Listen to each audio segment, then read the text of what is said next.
do you take pride in seeing personalities kind of develop at WFAN? Like, you think, like, when Tommy Lugauer started producing the afternoon show, and now he's a big part on that afternoon show. Even Jerry Recco in mornings, and Al Dukes' personality, kind of letting those personalities shine. Chris McMonagle, even just the fact that now he went on from the afternoon show, and he's hosting overnights. Do you take pride in seeing people develop their kind of, as from being part of your show and becoming bigger parts of other shows? Actually, I'm glad you asked that. I take great pride in it. I think, when people talk about my career at FAN off air, I think you experienced this at a different level during Fantasy Phenom when we were trying guys out to potentially become hosts. I've always tried to pay it forward.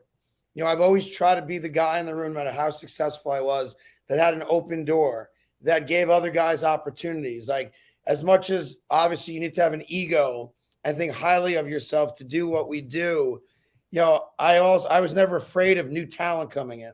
Right. And I always thought that would be the lifeline of the bloodline of a station's developing talent.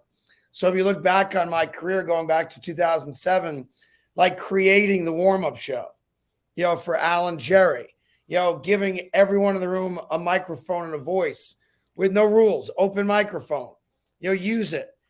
Seeing McMonagle get the overnight show, seeing Tommy develop into what I think is a great producer and a developing really good on-air talent.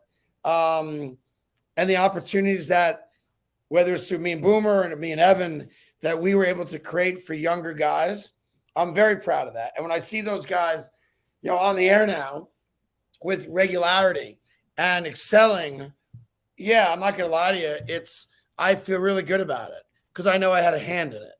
And I feel good that those guys took this amazing opportunity and have, used it for good. They're going to have long-time careers because we gave them an open microphone. And I think that's one of my legacies at FAN, is being the guy that you could come and I'd sit and listen to your tape and give you whatever advice I could give you. Whether you took it or not was on you. But I really feel that, when people talk about me off the air, for anything you want to say about how I do a radio show or a TV show, I think a lot of people would step forward and say, he was a good guy to me. He listened to me. He listened to my tapes. He gave me advice. He helped me in my career. And that's, frankly, the nicest thing people could say. But I do think people would say it if asked.